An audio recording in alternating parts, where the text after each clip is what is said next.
राहुल जी बताइए, नमस्कार, क्या सवाल है? नमस्कार सर। गुड मॉर्निंग राव साहब।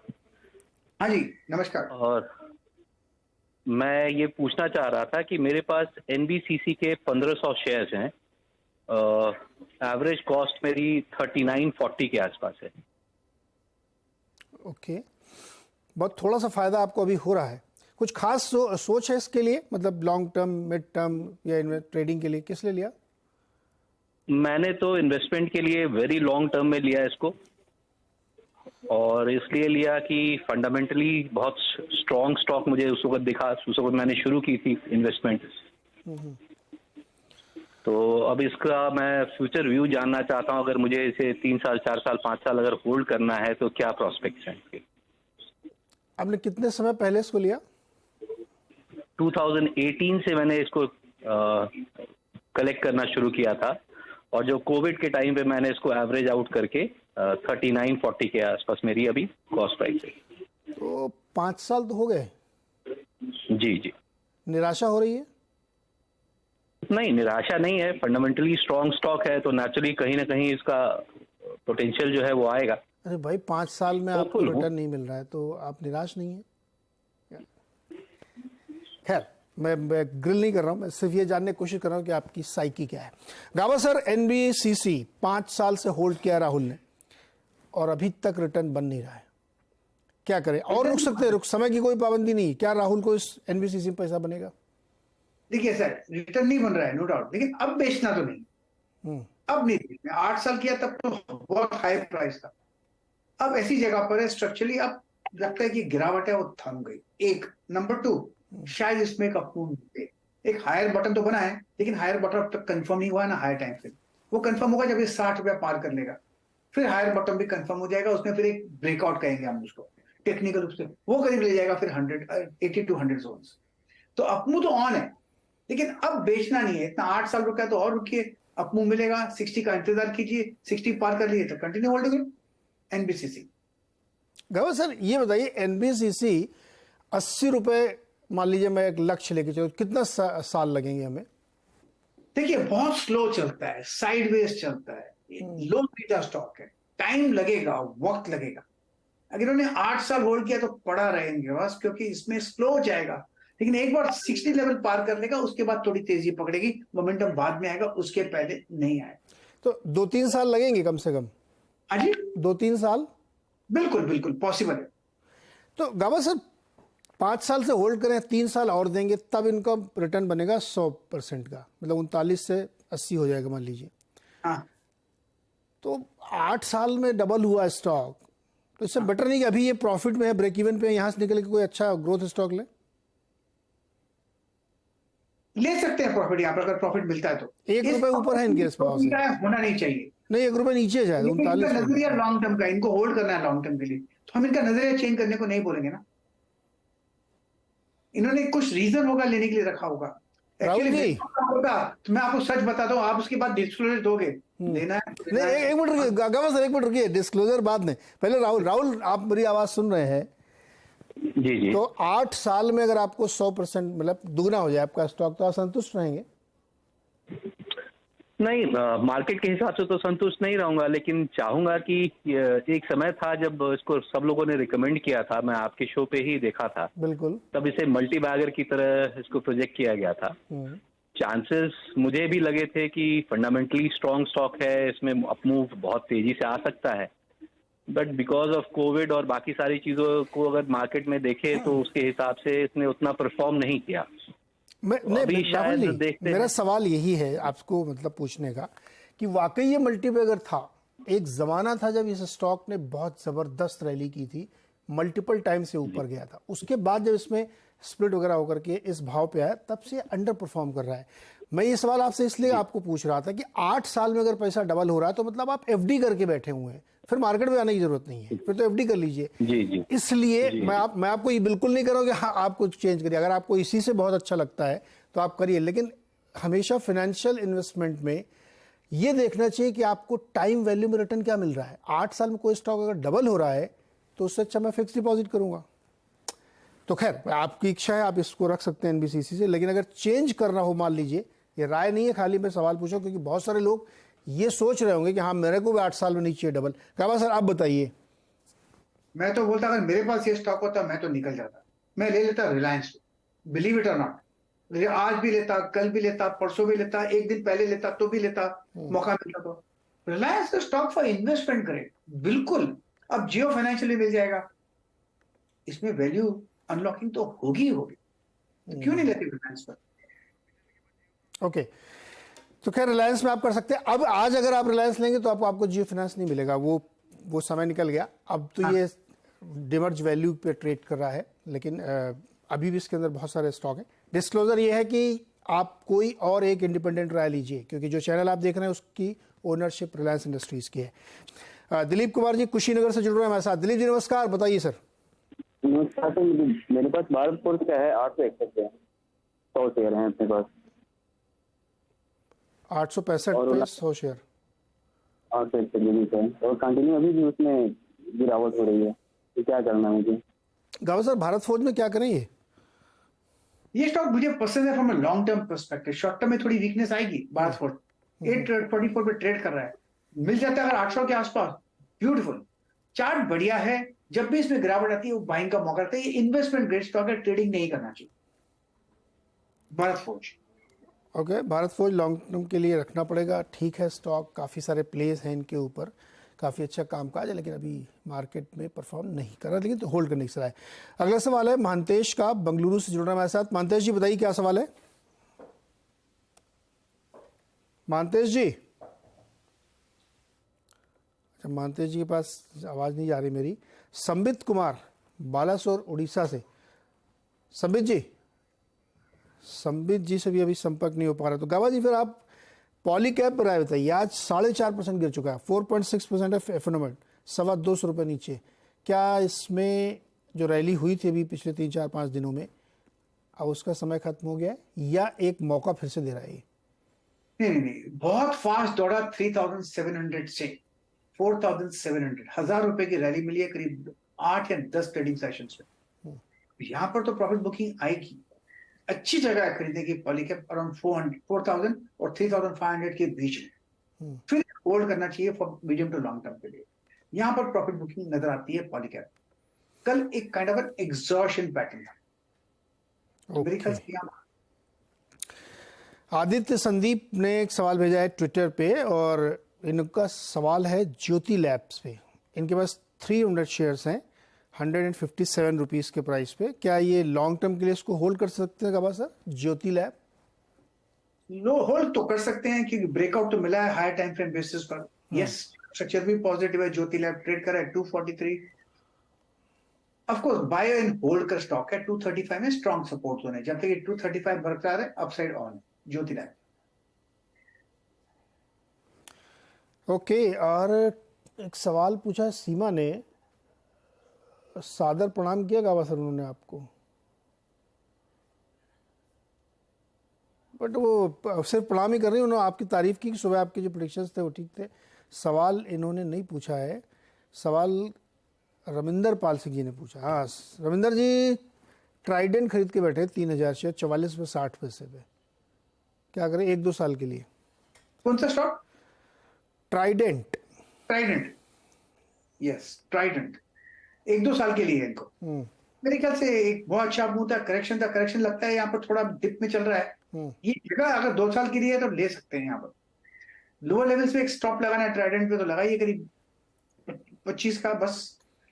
अब 32 के आसपास ट्रेड कर रहा है, लेकिन अच्छी जगह लेने की है ट्राइडेंट जब वो 35 पार कर ले, तब आपको लगेगा कंफर्मेशन में कि यस ऊपर जा रहा है। या तो फिर अब तो डाउन मूव है तो वहां पर ले सकते हैं, लेकिन 35 क्रॉस कर लेगा, वो जगह बहुत अच्छी है खरीदने ट्राइडेंट।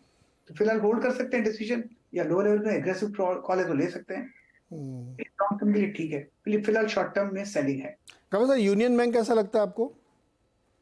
यूनियन बैंक, बिल्कुल यूनियन बैंक का जो चार्ट है अच्छा लगता है। ये चार्ट 90 के आसपास ट्रेड कर रहा है, इसे थोड़ा वक्त दीजिए।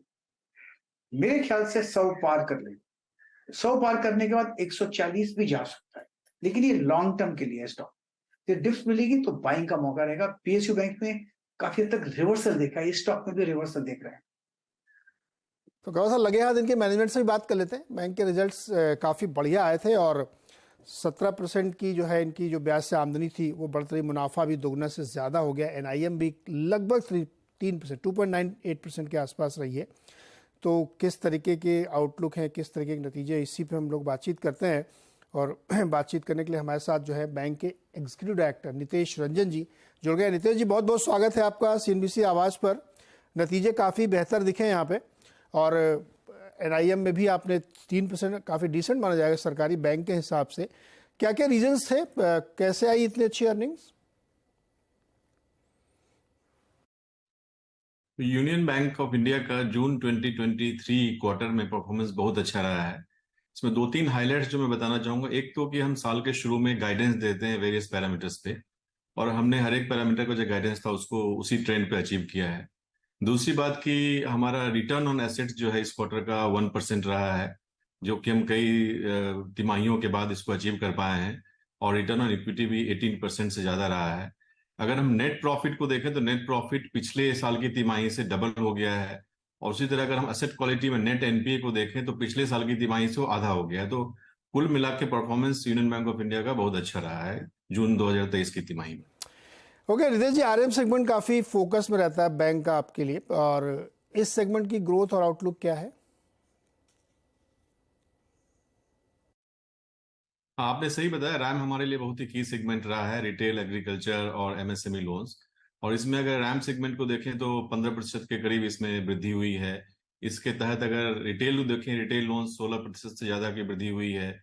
इसी तरह एग्री एंड MSME में भी 15% के आसपास वृद्धि हुई है। और जैसा कि हमने पहले भी कहा है, रिटेल में, MSME एंड एग्रीकल्चर में हमारा फोकस रहा है। और इसके अंदर कुछ विशेष जो ऋण सेगमेंट है उसमें हम फोकस कर रहे हैं, जैसे कि गोल्ड लोन है, व्हीकल लोन्स हैं, एजुकेशन लोन्स हैं, अनसिक्योर्ड पर्सनल लोन्स हैं। तो इस पे हमारे फोकस करने से वृद्धि, लोन में भी वृद्धि हो रही है और हमारे मार्जिन्स में भी इससे अच्छा असर देखने को मिला है। नितेश जी, हाउसिंग भी तो एक बड़ा सेगमेंट है जहाँ पे बहुत अच्छी ग्रोथ देखने को मिल रही है। अफोर्डेबल हाउसिंग में भी और Tier 2, Tier 3 सिटीज़ में भी काफ़ी ज़्यादा ग्रोथ है।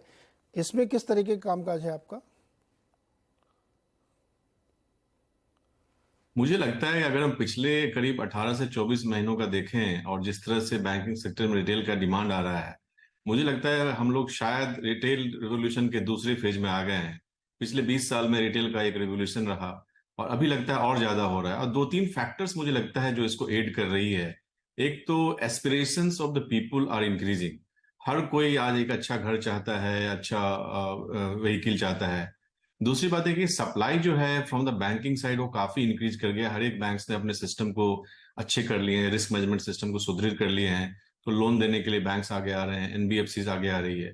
और तीसरी बात जो है, गवर्नमेंट की ओर से जो कई सारे इनिशिएटिव्स लिए गए, जैसे रेरा हो गया, GST हो गया, इसके कारण एंटायर रैम सेगमेंट में जो है काफी अच्छा डिमांड देखने को मिल रहा है। और इस वर्ष हमारी उम्मीद है कि हम 15 से 16% वृद्धि कर पाएंगे अपने रिटेल सेगमेंट में। और ये जो कुछ सेगमेंट हमने बताए, vehicle loan, unsecured personal loans, gold loans और एजुकेशन लोन, इसमें काफी अच्छा डिमांड है। हाउसिंग लोन में भी काफी अच्छा डिमांड देखने को मिल रहा है।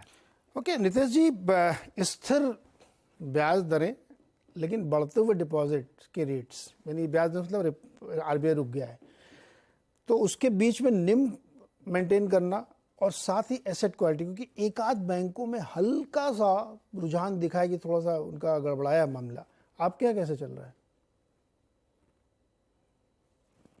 देखिए, NIM जो है जून 2023 की तिमाही में यूनियन बैंक ऑफ इंडिया का 3.13% रहा है, जो मार्च की तिमाही में 2.98% था। और ये अगर गाइडेंस देखें NIM का, तो 3% का हमने गाइडेंस दिया है पूरे वर्ष के लिए। तो उसके हिसाब से हम गाइडेंस से अभी ऊपर ही चल रहे हैं।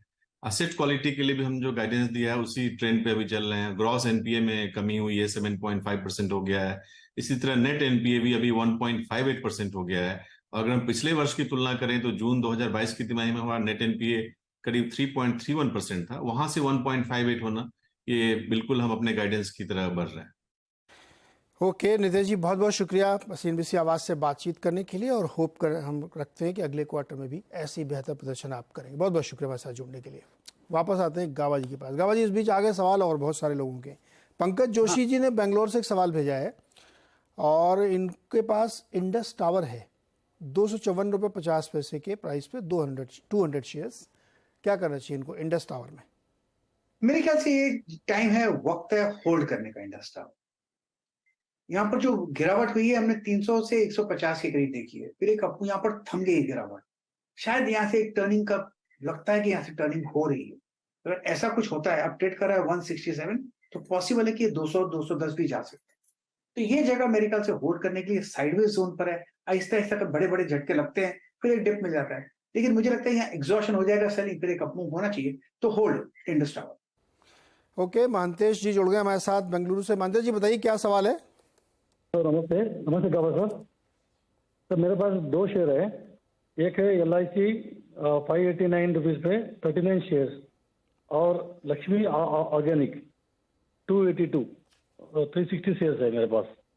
उसमें क्या रहा है आपका आगे? जी गाबा सर। आई थिंक LIC तो 627 पर ट्रेड कर रहा है। लिस्टिंग हुई थी 900 के आसपास, गिरावट आई, लगता है कि अब जो गिरावट है थम गई है, एक अपमूव मिलना चाहिए। थोड़ा रेसिस्टेंस 700 के आसपास है, 700 में थोड़ा स्ट्रगल है, सेलिंग थोड़ा पर एग्जॉस्ट हो जाएगी, फिर एक अपमूव मिलेगा, वो करीब 800 की तरफ ले जाएगा। तो मेरे ख्याल से LIC इज अ होल्ड। क्या किसी को खरीदना है यहाँ पर? बिल्कुल खरीद सकते हैं। जिसको खरीदना है उसको स्टॉप लगाना पड़ेगा 610 का। ट्रेड कर रहा है 627 के आसपास। फिर राइट द ट्रेंड, पहला टारगेट रहेगा 700, फिर 750 या 800 हो सकता है LIC। और दूसरा स्टॉक कौन सा बताया आपने? लक्ष्मी ऑर्गेनिक्स। लक्ष्मी और 252 रुपये 95 पैसे पे। लक्ष्मी ऑर्गेनिक ना, स्क्रिप्ट कोड 543277 543277 लक्ष्मी ऑर्गेनिक्स का है। यस, इसमें वीकनेस है, अब तक वीकनेस है। स्ट्रेंथ फिलहाल नजर नहीं आती, क्योंकि ऑल टाइम हाई लो देखा है, उसके आसपास ही ट्रेड कर रहा है। यहाँ पर थोड़ा ट्रिकी है। 300 के ऊपर ठीक है, 300 के नीचे तब तक वीक है, तो इंतजार कीजिए 300 को पार करने का, फिर शायद एक अच्छा आपको मिले। गवा साहब, प्रगति कराड ने एक सवाल भेजा, टाटा स्टील 40 शेयर 108 के भाव पे। टाटा स्टील 40 है, वेल स्टॉक मेरे ख्याल से होल्ड के लायक। 100 में स्ट्रॉन्ग सपोर्ट जोन, साइकोलॉजिकल भी सपोर्ट है। मेरे ख्याल से 135 140 चला जाएगा, तो वहां पर थोड़ा रेजिस्टेंस आ सकता है टाटा स्टील में। तो यस, इट्स अ होल्ड।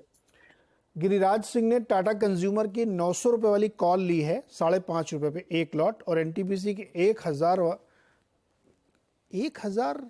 कुछ गड़बड़ है। टाटा कंज्यूमर बताइए सर। पर टाटा कंज्यूमर ये ऑप्शंस के लाइक स्टॉक नहीं है मेरे हिसाब से। फ्यूचर्स में हो सकता है, डिलीवरी में हो सकता है, और ये बहुत स्लो चलता है, लो बीटा है, और लो बीटा में क्या होता है कि थीटा डिके थोड़ा फास्ट होता है। तो मेरे ख्याल से अगर प्रॉफिट में है तो निकल जाना चाहिए। 870 है, लेकिन अप मूव ऑन है टाटा कंज्यूमर में, तो मेरे ख्याल से होल्ड कर सकते हैं, लेकिन थोड़ा ट्रिकी है, क्योंकि जितना स्लो चलेगा उतना थीटा डिके होगा।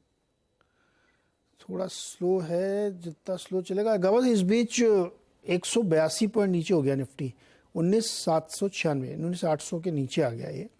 लेकिन बैंक निफ्टी की तरफ से काफ़ी स्ट्रेंथ है, उसमें बहुत हल्की सी 130 पॉइंट की केवल नरमी है, तो वहाँ नहीं। और कारण वही है कि सारे टेक स्टॉक्स जो है ना बहुत दबाव बना रहे हैं यहाँ पे, और उसी की वजह से ज़्यादा वीकनेस देखने को मिल रही है।